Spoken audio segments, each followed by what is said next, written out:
बच्चों हमने पिछले चैप्टर में पढ़ा था प्रकाश का परावर्तन। इस चैप्टर में हम पढ़ेंगे प्रकाश का अपवर्तन। अपवर्तन क्या होता है सबसे पहले बच्चे समझते हैं। मान लिया हमारे पास कोई कांच की प्लेट है। कांच मतलब जैसे तुम्हारे खिड़कियों में लगा हुआ होता है। खिड़कियों में प्रकाश क्या होता है, बाहर से कांच आता है, खिड़कियों में पार होकर अंदर आ जाता है। इस घटना को हम कहते हैं प्रकाश का अपवर्तन, अर्थात प्रकाश का एक माध्यम से दूसरे माध्यम में जाना प्रकाश का अपवर्तन कहलाता है। माना कोई हमने एक पृष्ठ ले लिया है, जिस पृष्ठ हमने कोई कांच की एक बच्चे प्लेट ली है, ठीक है, ये प्लेट है हमारी कांच की कोई प्लेट है, ठीक है बच्चों। अब क्या है, हम इस पे एक प्रकाश किरण ले रहे हैं। तो जब प्रकाश किरण एक माध्यम, माना ये पहला माध्यम है हमारा, माध्यम फर्स्ट, और ये हमारा माध्यम सेकंड है, ठीक है बच्चों। तो जब प्रकाश किरण एक माध्यम से दूसरे माध्यम में जाती है तो वह अपने मार्ग से विचलित हो जाती है। विचलित मतलब भटक जाती है। जैसे जा रहा तो इसको बच्चों सीधा चाहिए था, पर ये क्या हो गई, हल्की सी विचलित हो गई। तो जब प्रकाश किरण एक माध्यम से दूसरे माध्यम में जाती है तो वह अपने मार्ग से विचलित हो जाती है। इस घटना को प्रकाश का अपवर्तन कहते हैं, रिफ्रैक्शन ऑफ लाइट कहते हैं। मैं कहूंगा बच्चों ये माध्यम हमारा विरल है और ये माध्यम हमारा क्या है, सघन। विरल का मतलब बच्चों जहां पर कुछ भी मतलब वायु हो सिर्फ, वो माध्यम हमारा क्या कहलाता है, विरल। बात करते हैं हम सघन की, जैसे हाँ यहाँ पर हमारा पानी हो, ठीक है, या तेल हो, या कोई भी किसी भी पदार्थ का लिक्विड हो, द्रव हो, कुछ भी हो सकता है। तो इस माध्यम को हम क्या कहेंगे बच्चों, सघन माध्यम। और यहाँ पर सिर्फ क्या है, ऊपर वायु है, मतलब विरल, खुला हुआ है सब कुछ, ठीक है। तो जब बच्चों प्रकाश किरण एक माध्यम से दूसरे माध्यम में जाती है तो वह अपने मार्ग से क्या हो जाती है, विचलित हो जाती है। इस घटना को प्रकाश का अपवर्तन कहते हैं। अब बच्चों ये आने वाली ये प्रकाश किरण आ रही है, इस प्रकाश किरण को कहेंगे हम आपतित किरण। और जो ये दूसरे माध्यम में जा रही है इस प्रकाश किरण को कहेंगे हम अपवर्तित किरण, ठीक है बच्चों। आने वाली प्रकाश किरण को आपतित किरण, जबकि दूसरे माध्यम में जाने वाली प्रकाश किरण को अपवर्तित किरण कहते हैं। और जहां ये अपवर्तक पृष्ठ पर मिल रही है, अपवर्तक पृष्ठ मतलब ऐसा पृष्ठ जिस पर प्रकाश आए और दूसरे माध्यम में चले जाए, उसको हम बोलेंगे क्या बच्चों, अपवर्तक पृष्ठ, ठीक है। तो जिस बिंदु पर ये मिल रही है उस पर हमने एक लंब डाला है, इस लंब को हम कहेंगे अभिलंब। जो हमने ये लंब डाला है इस लंब को कहेंगे हम बच्चों अभिलंब। इस बिंदु को कहेंगे हम आपतन बिंदु। आपतन बिंदु पर डाला गया लंब क्या कहलाता है, अभिलंब कहलाता है, ठीक है बच्चों। ये हमारी आपतित किरण है, ये अभिलंब है, इनके बीच एक एंगल बनना है। आपतित किरण और अभिलंब के बीच बच्चों क्या बनना है, एक एंगल बनना है, एक कोण बनना है। इस कोण को कहेंगे हम आपतन कोण। जबकि ये हमारी अपवर्तित किरण है और ये अभिलंब है, इनके बीच भी एक एंगल बनना है। इस एंगल को कहेंगे हम अपवर्तन कोण और इसे हम आर से डिनोट करेंगे। किससे डिनोट करेंगे बच्चों, आर से डिनोट करते हैं। तो एक बार और देखते हैं प्रकाश का अपवर्तन किसे कहते हैं। जब कोई प्रकाश किरण एक माध्यम से दूसरे माध्यम में जाती है तो वह अपने मार्ग से विचलित हो जाती है। इस घटना को प्रकाश का अपवर्तन कहते हैं। आने वाली प्रकाश किरण को आपतित किरण, जबकि दूसरे माध्यम में जाने वाली प्रकाश किरण को अपवर्तित किरण कहते हैं। और ये अपवर्तक पृष्ठ पर जो बिंदु होता है इस बिंदु को हम आपतन बिंदु कहते हैं। आपतन बिंदु पर डाला गया लंब अभिलंब कहलाता है। ये हमारी आपतित किरण है बच्चों, ये अभिलंब है, इनके बीच एक कोण बनना है। इस कोण को कहेंगे हम आपतन कोण और इसको हम आई से प्रदर्शित करते हैं। जबकि ये हमारी अपवर्तित किरण है और ये हमारा अभिलंब है, इनके बीच भी एक कोण बनना है। इस कोण को कहेंगे हम अपवर्तन कोण, जिसको हम आर से प्रदर्शित करते हैं। ये हमारा क्या था बच्चों, प्रकाश का अपवर्तन था। अब इसके नियम आते हैं, प्रकाश के अपवर्तन के नियम आते हैं बच्चों। जैसे हमने परावर्तन के नियम पढ़े थे, ऐसे ही हम क्या करेंगे, अपवर्तन के नियम करेंगे। अपवर्तन के बच्चों दो नियम होते हैं।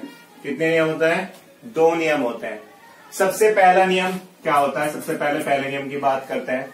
ये हमारी आपतित किरण है, ये हमारी अपवर्तित किरण है, और ये हमारा आपतन बिंदु पर अभिलंब है। तीनों एक ही तल में स्थित होते हैं। क्या बताया बच्चों, आपतित किरण, अपवर्तित किरण तथा आपतन बिंदु पर अभिलंब तीनों एक ही तल में स्थित होते हैं। ये पहला अपवर्तन का नियम है। अब हम बात करते हैं नियम नंबर 2 की। इसकी बात करते हैं बच्चों, नियम नंबर 2 की बात करते हैं। नियम नंबर 2 हमारा क्या होता है, ये हमारा आपतन कोण है। तो मैं कहूंगा बच्चों, आपतन कोण की ज्या, ज्या मतलब साइन। याद रखना बच्चों, जब भी मैं ज्या कहूं इसका मतलब क्या होता है, साइन। अगर कोज्या है तो इसका मतलब है बच्चों कोस, मतलब कोसाइन। ठीक है, तो कोज्या है तो कोस, ज्या है तो साइन। साइन मतलब ऐसा ही है। ठीक है बच्चों, अभी बात समझ में, ज्या तो साइन, कोज्या तो कोस थीटा। ठीक है, तो मैंने क्या कहा यहाँ पर, आपतन कोण की ज्या, आपतन कोण की ज्या। तथा ये हमारा कौन सा कोण है, अपवर्तन कोण। अपवर्तन कोण की ज्या का अनुपात एक नियतांक होता है, कांस्टेंट होता है। क्या होता है बच्चों, कांस्टेंट होता है। तो क्या बताया, आपतन कोण की ज्या तथा अपवर्तन कोण की ज्या का अनुपात एक नियतांक होता है। ठीक है, इस नियम को बच्चों स्नेल का नियम भी कहते हैं। इस नियम को स्नेल का नियम भी कहते हैं। ठीक है बच्चों, कभी कभी एग्जाम में स्नेल के नियम से ही आ जाता है कि स्नेल का नियम दीजिए। तो स्नेल का नियम क्या होता है, आपतन कोण की ज्या तथा अपवर्तन कोण की ज्या का अनुपात एक नियतांक होता है। ठीक है, अर्थात sine i upon sine r बराबर किसके, अपवर्तनांक के, नियतांक के। ये किसका नियम कहलाता है, स्नेल का नियम कहलाता है। ठीक है बच्चों, ये जो हमारा कांस्टेंट होता है sine i upon sine r, ये जो कांस्टेंट होता है इसको हम एन से प्रदर्शित करते हैं। किससे प्रदर्शित करते हैं बच्चों, एन से। इसका मतलब होता है अपवर्तनांक, रिफ्रैक्टिव इंडेक्स। क्या बोलते हैं इसको, रिफ्रैक्टिव इंडेक्स बोलते हैं इंग्लिश में। ठीक है, तो बच्चों sine i upon sine r बराबर किसके होता है, हमारा एन के, अर्थात अपवर्तनांक के बराबर होता है। ये किसका नियम था, स्नेल का नियम। ठीक है बच्चों, जैसे हमने प्रकाश का अपवर्तन बताया, अब इसमें मैं बच्चों आपको दो टॉपिक बता रहा हूं। माना हमारे ये दो प्रकाश किरण है, दो इंडेक्स है। यहाँ पर हमारा विरल माध्यम है और ये मेरा सघन माध्यम। ठीक है बच्चों, ये मेरा सघन माध्यम है और ये कौन सा है, विरल माध्यम। याद रखना बच्चों, जब भी प्रकाश किरण विरल माध्यम से और ये हमारा क्या होता है, अभिलंब। ठीक है बच्चों, हमारा अभिलंब। तो मैं क्या बताना चाह रहा हूं बच्चों, ध्यान से समझना। जब भी कोई प्रकाश किरण विरल माध्यम से सघन माध्यम में जाती है, विरल माध्यम से सघन माध्यम में जाती है, तो वह अभिलंब की ओर झुक जाती है। विरल माध्यम से किस में जाती है, सघन माध्यम में जाती है, तो अभिलंब की ओर झुक जाती है। ठीक है बच्चों, ध्यान रहेगा। भाई जाना तो इसको देखो सीधा चाहिए था, ऐसे जाना चाहिए था, परंतु कहां की ओर झुक गई है, ये अभिलंब की ओर झुक जाती है। तो जब भी विरल से सघन में जाएगी तो प्रकाश किरण कहां की ओर झुक जाती है, अभिलंब की ओर झुक जाती है। दूसरी बात करते हैं बच्चों, जब प्रकाश किरण किससे जाएगी, सघन से विरल में जाती है। तो जब भी प्रकाश किरण सघन माध्यम से विरल माध्यम में जाती है तो अभिलंब से दूर हट जाती है। तो अभिलंब से क्या होगी बच्चों, दूर हट जाती है।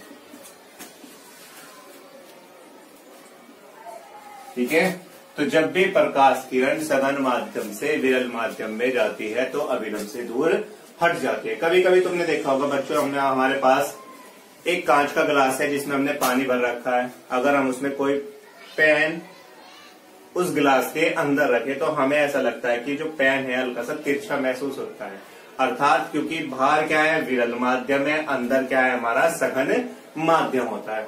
तो जब भी प्रकाश किरण विरल माध्यम से सघन माध्यम में जाती है तो अविलंब की ओर झुक जाती है, जबकि सघन से विरल में जाने पर अविलंब से दूर हट जाती है। ठीक है बच्चों। इसके बाद बच्चों हमारा जो टॉपिक आता है वो आता है रिफ्रैक्टिव इंडेक्स, अपवर्तनांक। हमने अभी पढ़ा था अपवर्तन के नियम में कि sine i upon sine r बराबर किसके होता है, कांस्टेंट के, अर्थात अपवर्तनांक के।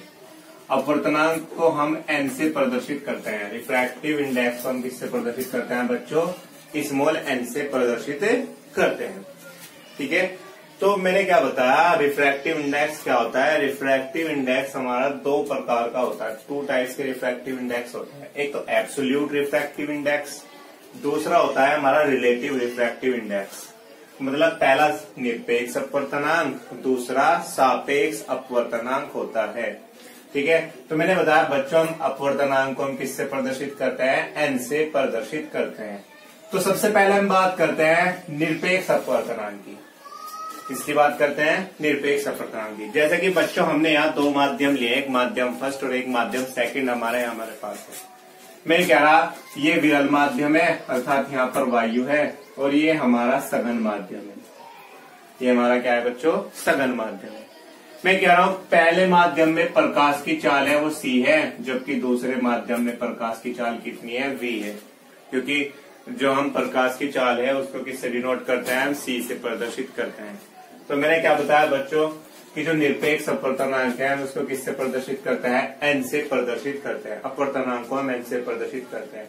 तो निरपेक्ष अपवर्तनांक क्या होगा, पहले माध्यम में प्रकाश की चाल, मतलब पहले माध्यम में प्रकाश की चाल कितनी है, c, तथा दूसरे माध्यम में प्रकाश की चाल कितनी है बच्चों, v।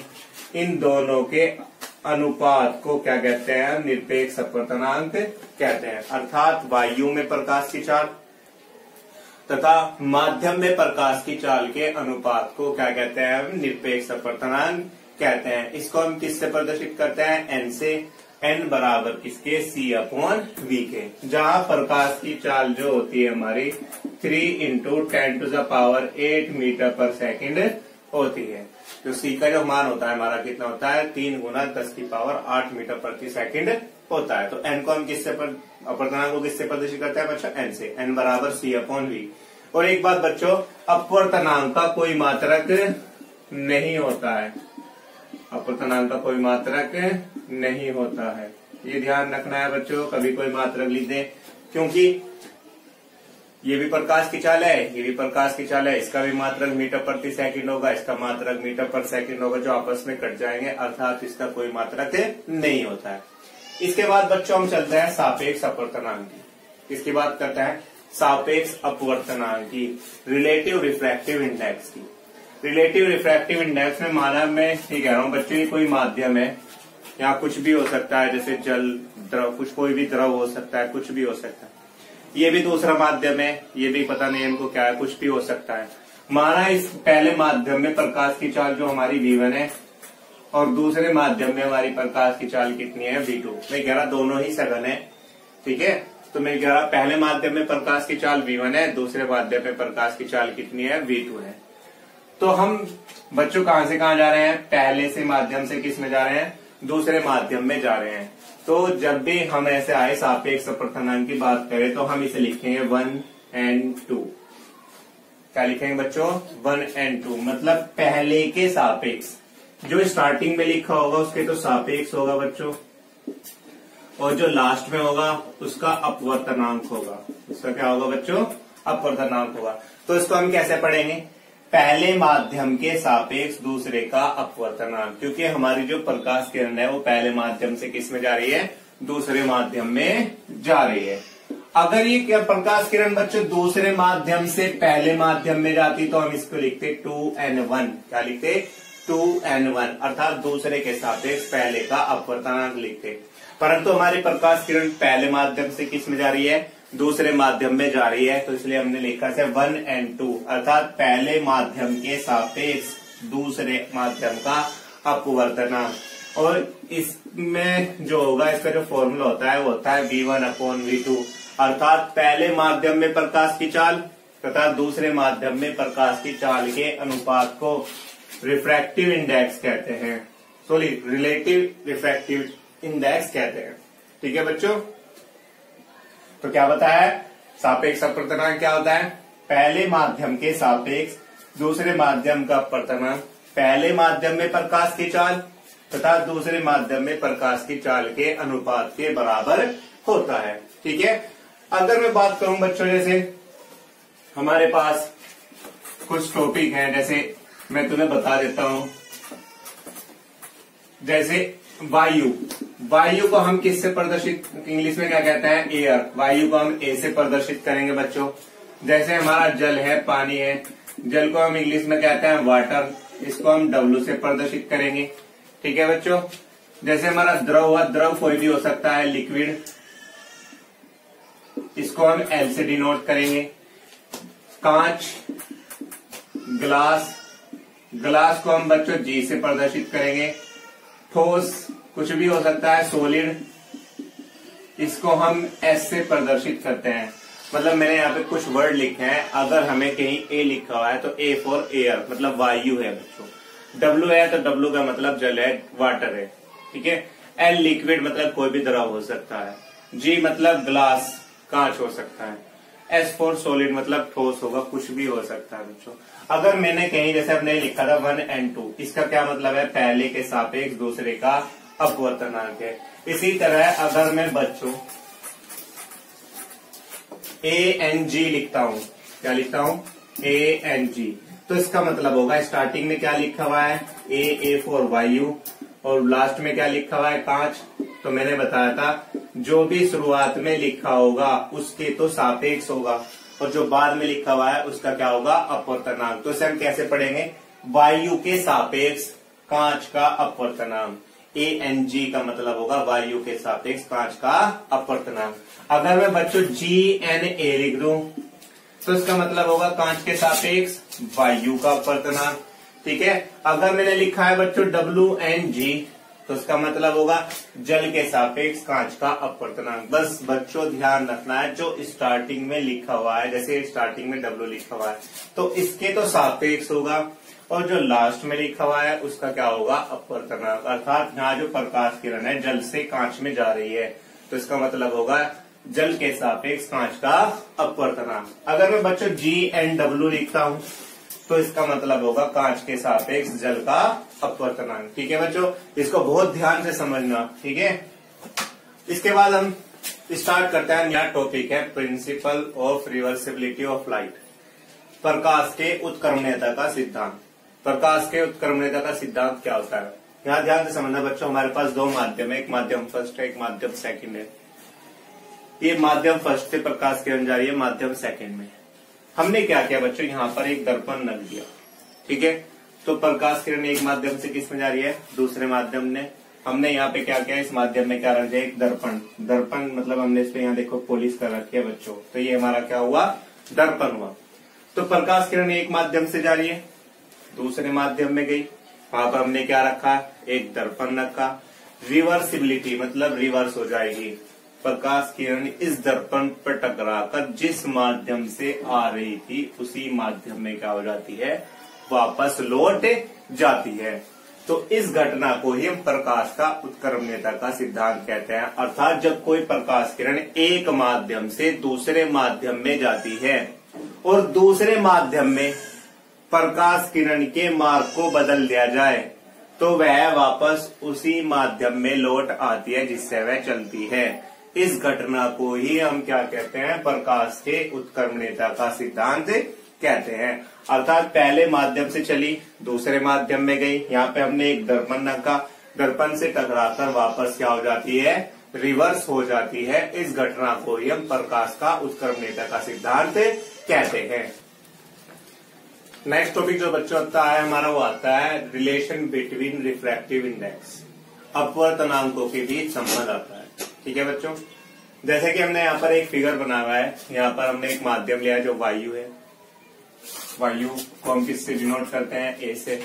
यहाँ पे हमारा बच्चों कांच है, कांच को हम किससे प्रदर्शित करते हैं बच्चों, जी से प्रदर्शित करते हैं। फिर हमारा यहाँ पर क्या है, वायु है।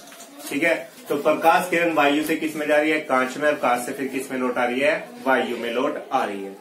ठीक है, तो ध्यान देना यहाँ पर बच्चों, आपतन कोण कितना है, आई, अपवर्तन कोण कितना है यहाँ पर, आर, और इसके लिए हमारा आपतन कोण आर है, अपवर्तन कोण कितना है, क्योंकि प्रकाश के उत्क्रमणीयता के सिद्धांत से बस प्रकाश किरण वापस उसी माध्यम में लौट जाती है।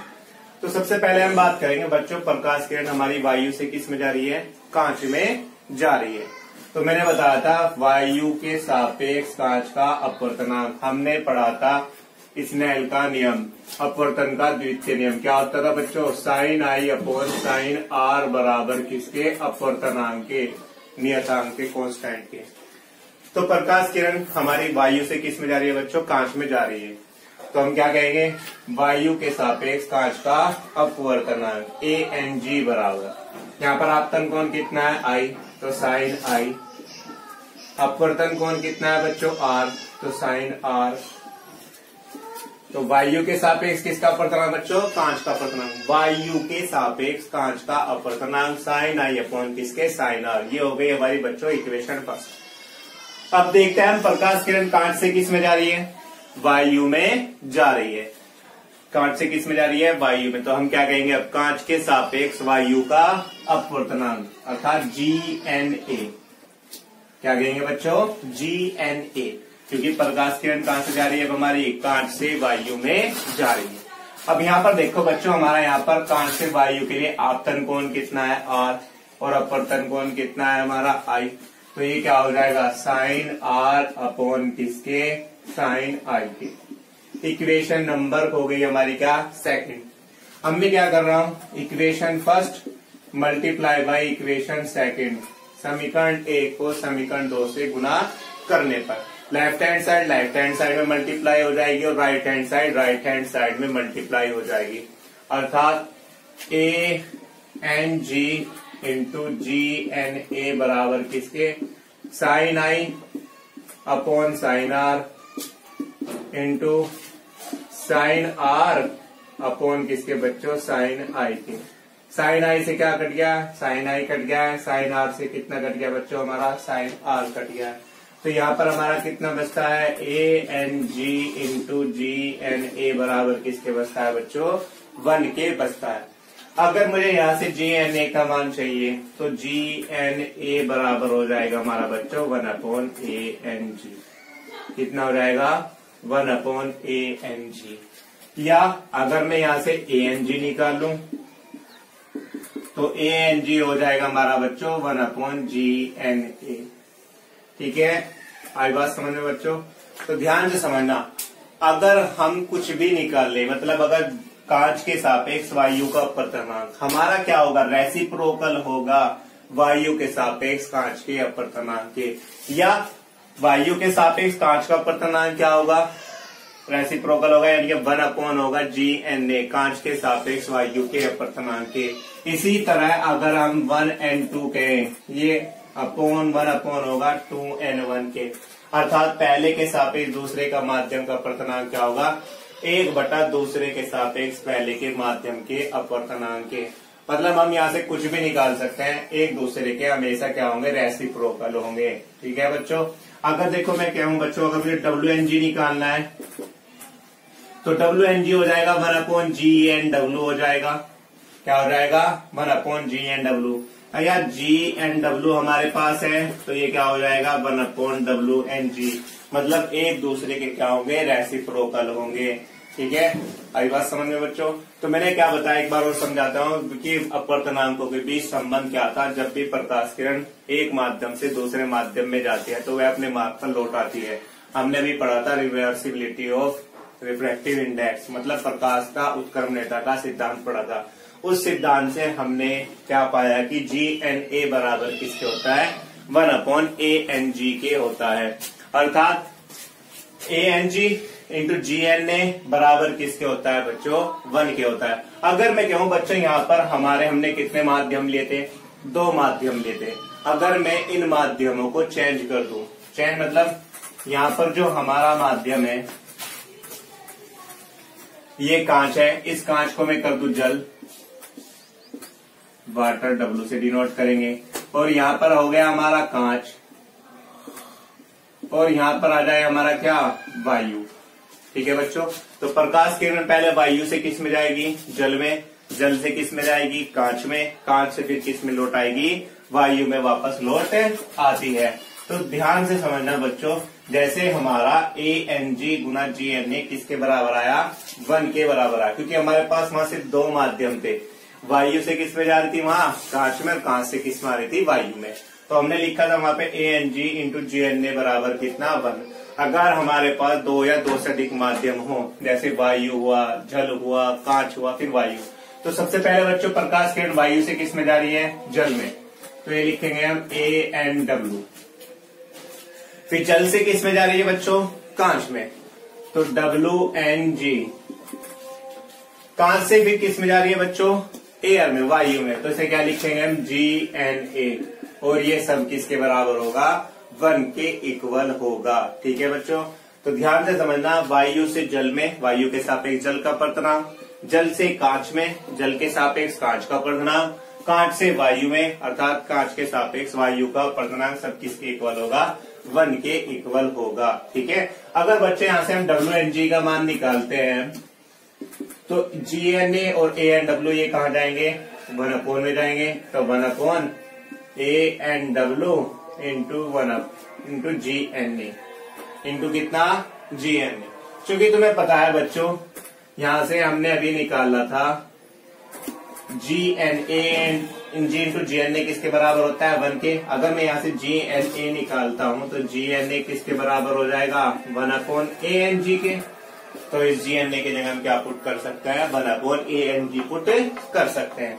तो बच्चों हमारा इसलिए WNG बराबर कितना हो जाएगा, 1/ANW, और GNA की जगह हमने क्या पुट किया, 1/ANG। कितना पुट किया, 1/ANG। ये ANG कहां चला जाएगा, हमारा ऊपर चला जाएगा, तो जो WNG का फॉर्मूला आएगा वो बच्चों आएगा हमारा ANG/ANW। इंपोर्टेंट फॉर्मूला है, ध्यान रखना बच्चों। तो WNG किसके बराबर होगा, ANG अपॉन किसके बराबर होगा बच्चों, ANW के बराबर होता है। ठीक है, ठीक है बच्चों।